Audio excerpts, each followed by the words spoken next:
Imagine living around 100 people continuously in a high-stress situation where you are surrounded by fear, unknown, darkness, and there are people out there who desperately want to kill you. Vietnam vets and others who grew up at that time. While you might have heard about how gory the Vietnam War was, these are the images known to the world that marked the end of the Vietnam War. Saigon, capital of South Vietnam, fell into forces of the Communist North on the 30th of April 1975. You won't believe the creepy things that were considered normal during the time of the war. These disturbing practices and incidents have gone down in history as some of the worst to have ever been recorded. If you're curious to find out, join us as we reveal the top creepy things that were normal during the Vietnam War. The Kam Massacre. The Kam Massacre was a tragic and devastating incident that occurred on August 5, 1965, during the Vietnam War. U.S. Marines burned down the village of Kam, killing civilians, destroying homes, and displacing many residents. You might be wondering how it all happened. Well, it all started in a small village in the Quang Nam province of South Vietnam called Kam. The area was a stronghold of the Viet Cong, and the U.S. military had been conducting operations in the region to root out the insurgents. On August 5, 1965, a unit of U.S. Marines from the 1st Battalion, 9th Marines, entered Kam as part of a search and destroy mission. The Marines claimed they were looking for Viet Cong fighters, but the villagers insisted they were civilians. The Marines proceeded to burn down the village, using flamethrowers and other incendiary devices. Many homes were destroyed, and civilians were killed or injured in the process. Estimates of civilian casualties vary, but it's reported that at least one baby was killed, 3 women were wounded, and many others were displaced. The incident was widely reported by the media, including CBS News correspondent Morley Safer, who was embedded with the Marines. Safer's report, which aired on August 5, 1965, showed the Marines burning down the village and highlighted the civilian casualties. The Kam Massacre sparked widespread outrage and condemnation in the United States. If you think this took too many lives, wait until you hear the next one. Agent Orange. Agent Orange was a herbicide used by the U.S. military during the Vietnam War to destroy crops, foliage, and trees that provided cover for enemy forces. The herbicide was contaminated with a toxic chemical called dioxin, which has had severe and long-lasting health and environmental effects. Agent Orange was a mixture of 2 herbicides, 2,4-D and 2,4,5-T, contaminated with dioxin. What do you get when you mix 2,4,5-T acid and 2,4-D acid? You get a powerful herbicide that the United States military used during the Vietnam War, and one that's been tied to serious health problems for the people exposed to it. The U.S. military sprayed millions of gallons of Agent Orange and other herbicides over 4.5 million acres of Vietnam, Laos, and Cambodia between 1961 and 1971.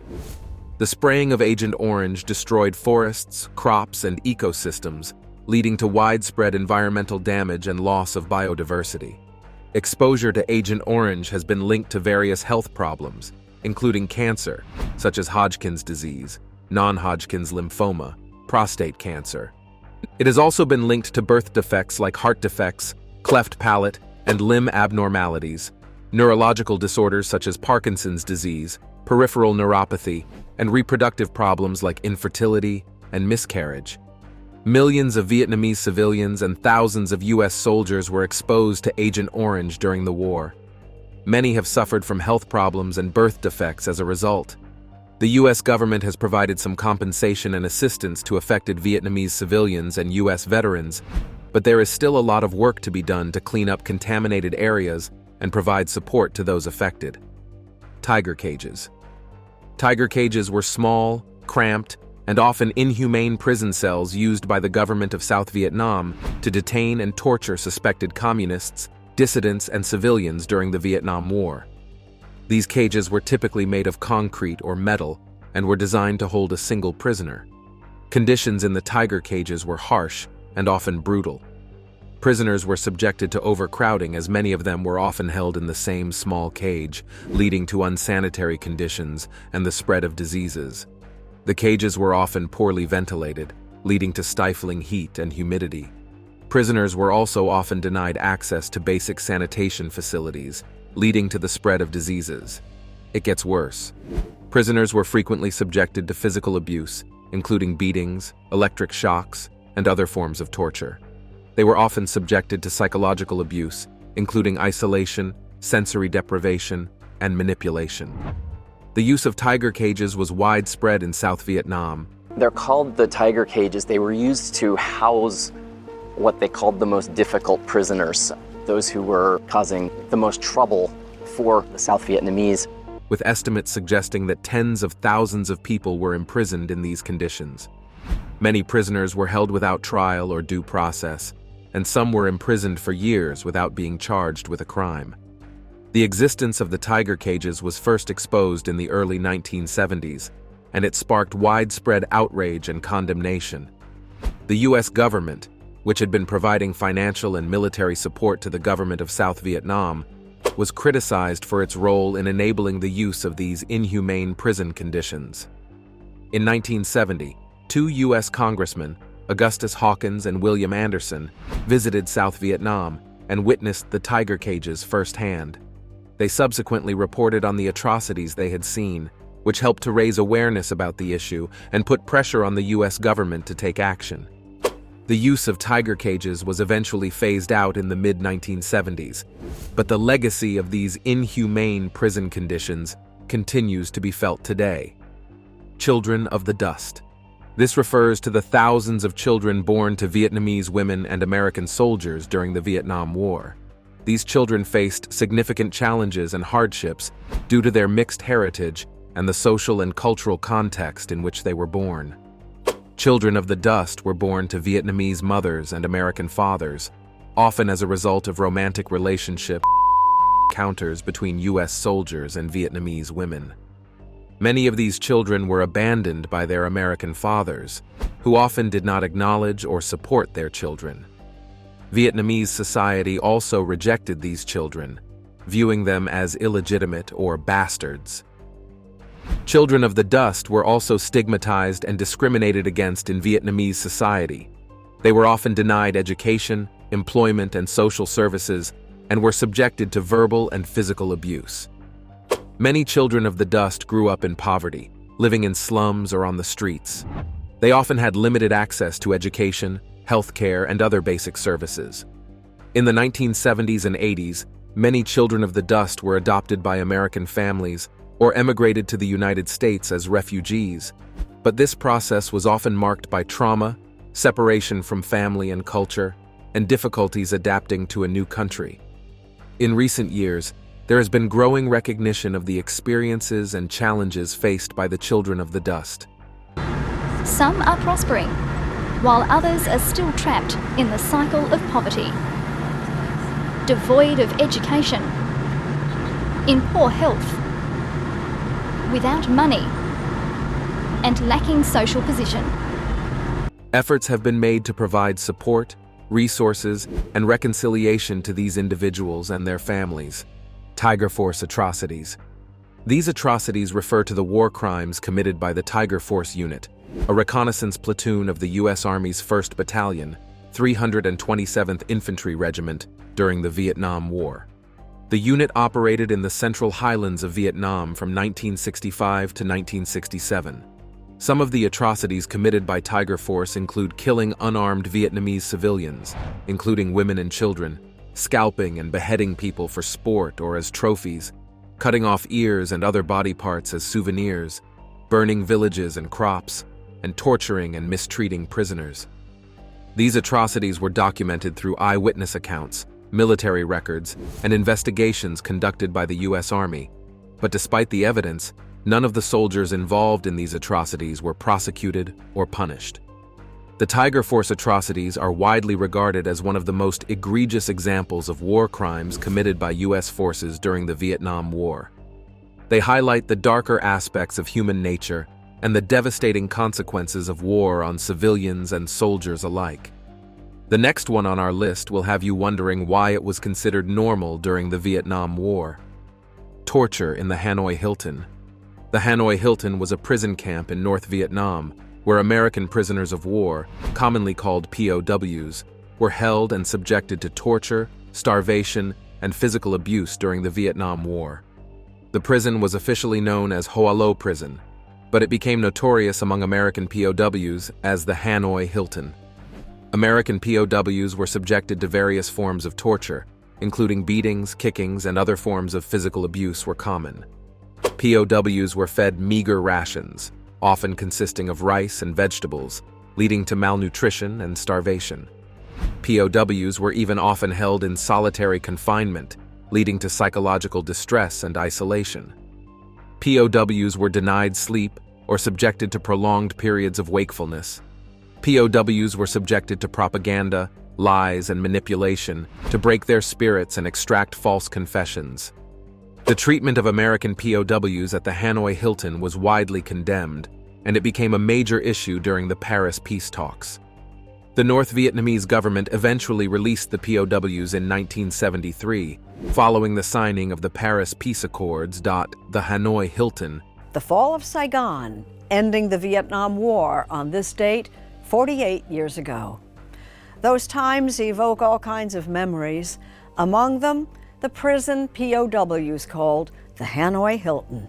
Was eventually demolished in the 1990s, but it is still remembered for its brutality and mistreatment of American POWs during the Vietnam War. Operation Wandering Soul. Operation Wandering Soul was a psychological warfare operation conducted by the U.S. military during the Vietnam War. The operation involved broadcasting fake voices of dead Vietnamese soldiers, along with eerie sounds and music, to demoralize and intimidate the North Vietnamese Army, also called NVA, and Viet Cong or VC forces. The operation was based on the Vietnamese belief in the concept of wandering souls, which holds that the spirits of the dead must be properly buried and honored to rest in peace. If not, they are doomed to wander the earth, seeking peace. The U.S. military exploited this belief by creating fake radio broadcasts that simulated the voices of dead Vietnamese soldiers, calling out to their comrades and warning them of the consequences of continuing to fight. The broadcasts were designed to create a sense of unease and fear among the enemy forces and to undermine their morale. The operation was carried out by the 6th Psychological Operations Battalion, which used loudspeakers, aircraft, and radio broadcasts to disseminate the fake messages. The broadcasts were often accompanied by eerie sounds, such as howling wind, creaking trees, and mournful music, to create a haunting atmosphere.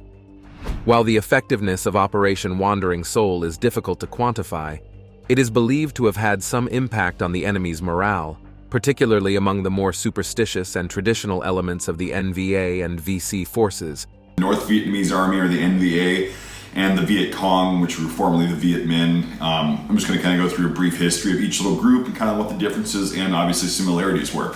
But the operation was not without controversy, and some have questioned its ethical implications and potential long-term effects on the Vietnamese people. Ear necklaces. During the Vietnam War, some American soldiers collected ears as trophies from the bodies of dead Vietnamese soldiers or civilians. These ears were often dried, preserved, and worn as necklaces or kept as souvenirs. This practice was not widespread, but it was documented in several instances, particularly among certain units, such as the Tiger Force. The collection of ears as trophies was often seen as a way for soldiers to prove their bravery or to commemorate their kills, but this practice is widely considered to be a war crime and a grave violation of human dignity. It is also a stark reminder of the dehumanizing effects of war and the brutalization of soldiers. The wearing of ear necklaces was also seen as a form of psychological warfare, intended to intimidate and demoralize the enemy. But it gave the U.S. military a bad rep and contributed to the growing anti-war sentiment back home. You should know, though, that the collection of body parts as trophies is a violation of the Geneva Conventions and is considered a war crime. The U.S. military has since condemned this practice and emphasized the importance of treating all individuals, including enemy combatants, with dignity and respect, contributing to the substantial but often unrecorded gold yields. This discovery in Luhihi led to a gold rush, with thousands flocking to the site, causing strain on the local community. South Kivu's minister, Venant Barum Muhigirwa, ordered a halt to all mining activities to manage the situation. Such events, coupled with a recent UN report, suggest that gold may not be as rare as perceived.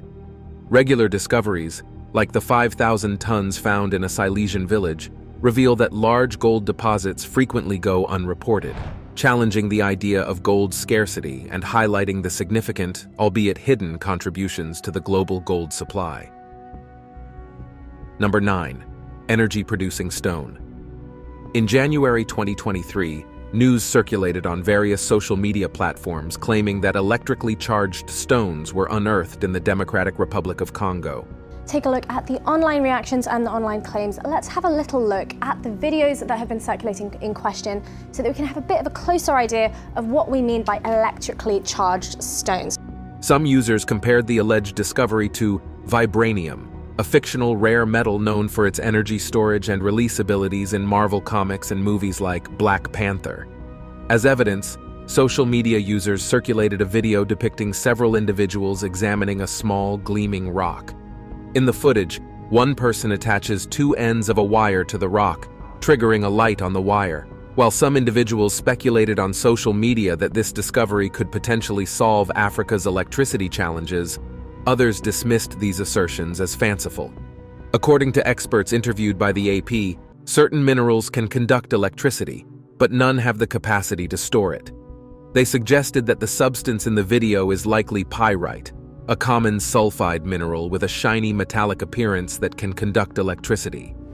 Experts noted that while it's unclear how the light in the video is being powered, they unanimously agreed that rocks alone cannot retain a charge.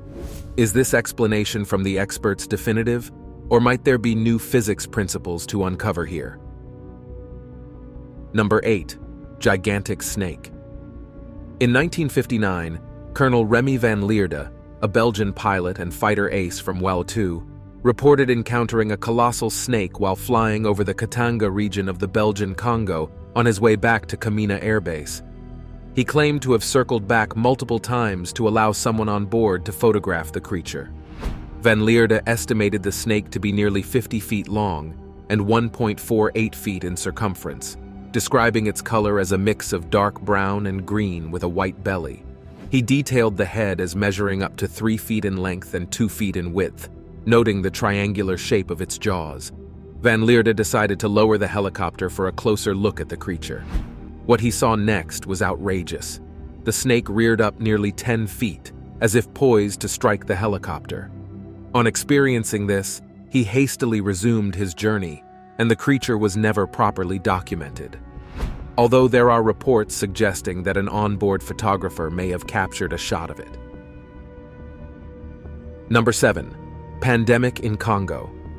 The Democratic Republic of the Congo, DRC, faces a severe burden of infectious diseases and recurrent epidemics that demand urgent interventions and create significant humanitarian challenges. In 2022, the country experienced ongoing outbreaks of cholera, with 17,866 suspected cases and 299 deaths, measles with 146,359 suspected cases and 1,846 deaths, bubonic plague with 653 suspected cases and 16 deaths, and yellow fever with 1,022 suspected cases and 23 deaths. As if that is not enough, the DRC also reported a high prevalence of Mpox, formerly known as monkeypox, with 5,740 suspected cases in 2022 and a lethality rate of about 4%. 2 new Mpox cases were confirmed by laboratory tests in early 2023. Malaria remains a principal cause of morbidity and mortality in the country, contributing significantly to the overall disease burden. The DRC also has a history of Ebola virus disease, EVD outbreaks, with the latest occurring in 2022. Since the first EVD epidemic in Yambuku province in 1976, the DRC has reported 12 epidemics, affecting 10 of its 26 provinces by the end of September 2021. This history shows the ongoing public health challenges faced by the DRC, which calls for immediate health interventions and international support to manage and mitigate the impact of these diseases. Number 6. The Mokele Mbembe. The Mokele Mbembe, also known as Likela Bembe, is a mysterious creature found mainly from the Republic of the Congo and Cameroon. In 1992, a Japanese expedition traveled to remote Lac Tele, in the heart of the Congo forest. They were looking for a dinosaur, a long-lost leftover from the Cretaceous period. It's said to live in swampy areas, lakes, and rivers, especially in the Likawala region and Lake Tele. Described as a big amphibious animal with a bulky body, long neck and tail, and small head, some people think it looks like a dinosaur. However, others suggest it could be a different kind of reptile or mammal. The earliest story about this creature dates back to 1776, when missionaries in West Africa found giant footprints of an unseen animal. Some thought it could be a huge water lion, but many believe it was the Mokele Mbembe. People have different opinions about the Mokele Mbembe. Some think it's a rare and dangerous animal, while others see it as a mythical creature. Similar creatures have been reported in other parts of Central Africa with names like Nyamala, Jagonini, and Mbelintu. In the AKA language, Mokele Mbembe just means a big unknown animal, which can sometimes cause confusion with other creatures like the horned Emelantuka. Number 5. Cobalt Mines. Mining is a significant part of the Democratic Republic of the Congo's economy, despite its status as one of the world's poorest countries. The Democratic Republic of the Congo possesses the largest cobalt reserves globally. Cobalt is mainly utilized in lithium-ion batteries, powering devices like laptops and electric vehicles. Since the 1960s, the majority of the world's cobalt production has been centered in the DR Congo, with small-scale and artisanal mines contributing significantly. Forecasts suggest that DR Congo's cobalt supply in 2024 will reach 225,000 metric tons. In 2019, taxes from mining companies made up nearly half of the government's revenue. Around 12.5 million Congolese are employed in artisanal and small-scale mining operations, primarily focused on nickel, copper, and cobalt mining. Despite legal regulations allowing children aged 15 and older to engage in light work in the DR Congo, half of the children working in cobalt-producing mines endure strenuous and hazardous labor. Both adults and children in this industry often work in unsafe conditions without proper protective gear, leading to health issues like respiratory and skin problems, as well as life-threatening accidents due to inadequate safety measures such as tunnel collapses. This demand for cobalt and other materials benefit Kinshasa, mine owners, and international traders who sell these minerals to factories for electronics production. Overall, mining plays a pivotal role in Congo's economy and global industries. Number 4. The Mamba Weits in the deep. The Mamba, also known as the giant crocodile, is a cryptid reported from the Congo, described as an enormous animal exceeding 40 feet in length, far surpassing the Nile crocodile, which has a maximum length of 20 feet. Roy P. McCall's informants reported that the Mamba resembles a typical crocodile but is much larger, with sightings suggesting lengths between 40 and 50 feet or even more. These massive creatures lay eggs, consume flesh including humans, and are said to dig extensive tunnels, ranging from 50 to 1,000 meters, leading to caverns where they sleep. McCall's sources were certain that Mambas were not just larger versions of regular crocodiles. They were identified as crocodiles, but were separated from other local mysterious creatures like Nguma Monene or Mokele Mbembe. John Reinhard Werner, an engineer with the Congo Free State, documented several encounters with these gigantic crocodiles, which he noted were relatively common in the Congo. In one detailed account, Werner described seeing a monster crocodile on a sand spit, which he estimated to be upwards of 50 feet long, longer than his 42-foot government steamer. On another occasion in early 1888, while traveling on the river, Werner's steamer ran aground on a sandbank, causing unusual commotion in the water.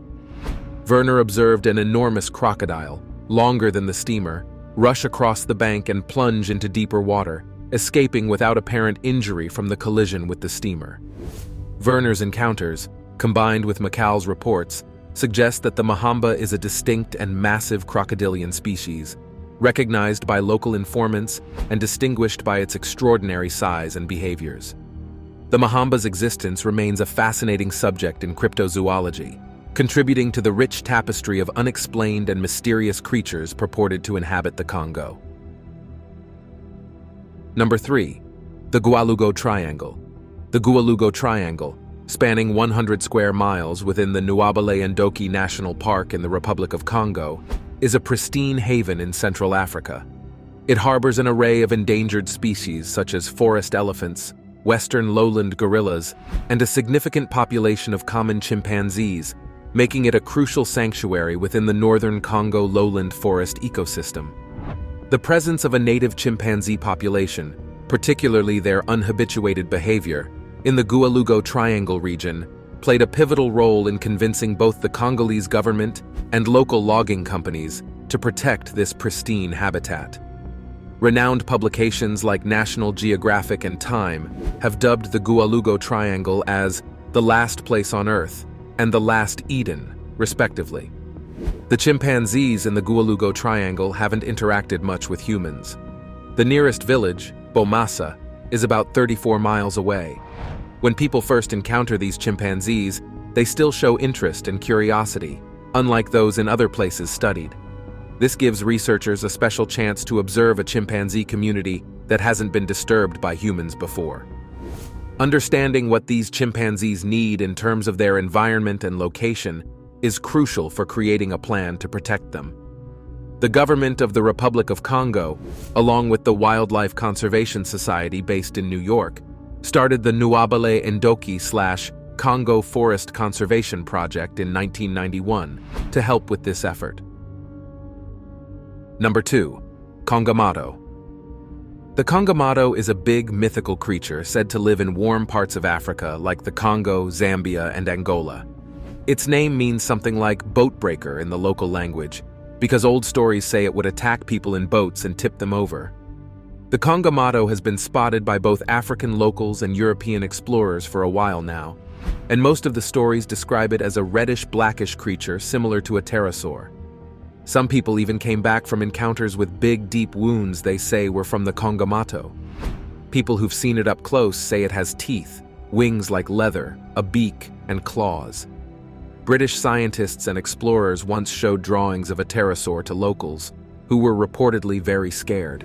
But some people who doubt the creature say it's probably just a made-up story or a mix-up with a really big bat or a large stork. Those who believe in the creature think it's never been captured on film because it's said to dwell in dense African swamps where it's hard to get a clear photo or video. Additionally, not many people know about its supposed existence, and most locals in its rumored habitat don't have cameras. However, in a recent documentary by a researcher and nature enthusiast, something similar to a Kongomato suddenly made a loud noise and flew past him and his team while they were searching for forgotten creatures in the Congo. This video captures a quick glimpse of what his camera recorded, leading viewers to speculate if this could truly be the legendary Kongomato or just another bat. Number 1. Deep River of Doom. Scientists learned about the remarkable depth of the lower Congo River when they investigated a puzzling incident of dying fish. This river is not only the deepest on Earth, but also features fierce rapids, strong currents, and hidden waterfalls underwater, similar to how mountain ranges create distinct habitats on land. Researchers reported that certain parts of the river bottom in the lower Congo lie hundreds of feet below the surface, making it the deepest river on Earth. Melanie Stiasny, a curator at the American Museum of Natural History in New York City, led a study on the biodiversity and evolution of fish in this turbulent region. Stiasny's research delved into the mystery of the dying fish. At the AGU meeting, Stiasny shared part of her findings. She said more than 300 kinds of fish live in the lower Congo. The strong rapids in this area stop fish from moving around, making them live separately and evolve into new types, even if they're similar and not far apart. To figure it out, The scientists sent brave kayakers through the rapids in 2008 and 2009. They had gear to measure how deep the river was. They also used a special tool to check how fast the water moves and in what direction. Stiasny said, "The results were surprising. It's really deep." The bottom of the lower Congo River is more than 200 meters below the surface. Their data showed that strong currents move through the water, creating powerful jets from the bottom to the top. If a small fish near the bottom got caught in one of these jets, it would shoot up to the surface hundreds of feet above and die from the rapid change in pressure, explained Stiasny. Although the puzzle of the dying fishes might have been solved, there's still a lot more to learn about this special place and the animals that live there.